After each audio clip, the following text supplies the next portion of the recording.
Hey guys, Kyle, the Death Knight of Anime here, bringing you my Black Clover my review of Black Clover episode 14. And I gotta tell you, right now we're pretty much two for two. Like with One Piece returning, I actually really enjoyed that. I really enjoyed the One Piece episode, and now with Black Clover returning, honestly, I really enjoyed this Black Clover episode. I really did. Like there are definitely some problems that I'm gonna start off with. I'm gonna get all the problems I had with this episode out of the way, then get to the good stuff. Because honestly, like just Black Clover and One Piece, just I mean it's just because they've been away, but honestly, just seeing this episode, it was pretty good. Again, there are some there definitely was the usual problem with pacing, but other than that, yeah, I don't know, I just found myself really enjoying this episode. I'm not real episode, but yeah, let's get into it. So, like I said, I'm gonna talk about the bad stuff right off because I wanna say the good stuff for later.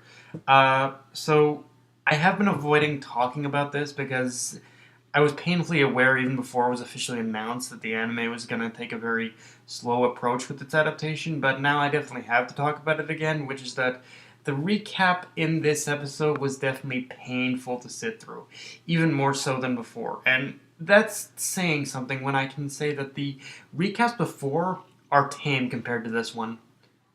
Like, like really, yeah. Just the recap, it was pain. It was definitely compared to the other recaps we've had. This one was the worst for me. I'm not sure why.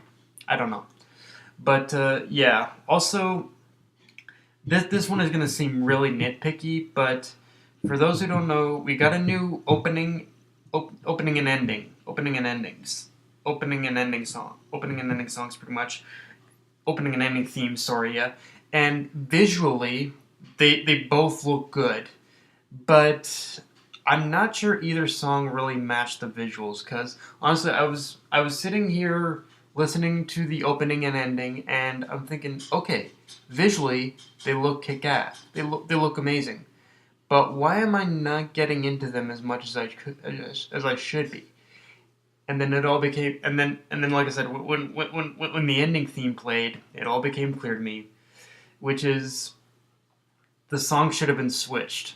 I mean, again, visually they were amazing, but when I was listening to both of these, it it made me feel that the it I I mean it. I mean it when I say it that the I felt that the ending song should have been the opening song, and the opening song should have been the ending song. Like honestly, it was a total mismatch for me. Like I really think that the song that went with the ending graphics definitely would have been more at home with the opening, and the opening song would have definitely been more at home with the ending, graphic. It's like, yeah, it's one of those really weird things. But yeah, I'm gonna keep going. And anyway, I'm gonna continue on.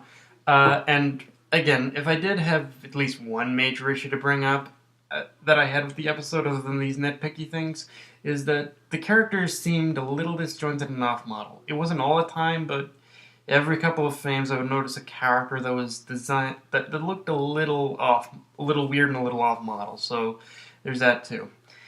So let's get to the good stuff, so to speak. And the beginning of the episode started off with the Black Bulls bouncing names off each other for pretty much in order to name their bird pet, which in the end they decided on Nero.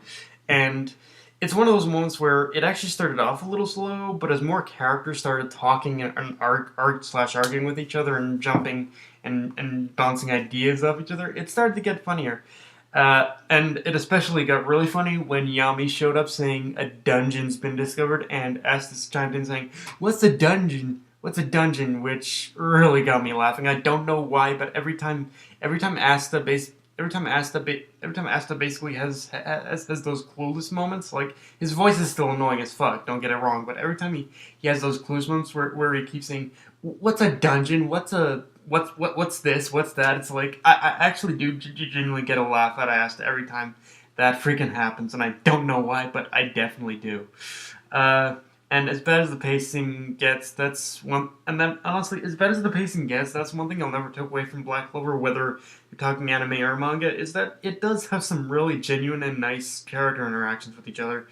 Uh, and aside from that, we also get a little world building in this episode by getting introduced to the concept of dungeons, as well as the introduction to the Diamond Kingdom that has a bitter rivalry with Clover. And when we got the whole explanation behind the dungeons, I immediately thought, we got some Magi up in here. And honestly, I mean that in the best way, because it's like, because of course I don't know with a concept like dungeons, I don't know if you could really do anything more than basically the bare minimum of what Magi did. I mean I suppose if you I suppose in this world of Black Clover, I guess one thing I would have done is maybe kind of go with a bit of a bit of a Middle Ages theme with the dungeons. I would have made them darker, damper. I don't know. Maybe it's just that these visually they want to go as bright and colorful as possible because it's more visually interesting. I don't know, but I definitely if we're going in the world of Black Clover, I definitely would have gone a little more Middle Ages theme or something like that. But it's one of the things where I'm nitpicking now, and but like honestly, like the whole dungeon concept, it's something you can't really avoid anyway. Also, the info we got. Also, other than that, like the info we got on the Diamond Kingdom makes me think there's a connection between them and the cities from episode 10, the ones that were standing in front of that tablet. Because if the Diamond Kingdom has such a bit of rivalry with Clover, I don't think they'd be against using extreme measures to get rid of them, even if it meant going as far as dressing up in Magic Knight robes to even sow discord among the Magic Knights. Wink, wink. But yeah, and again, I gotta say the design of this, the design of the dungeon looks pretty cool, especially with the channels of magic. I think is what it was running through the walls.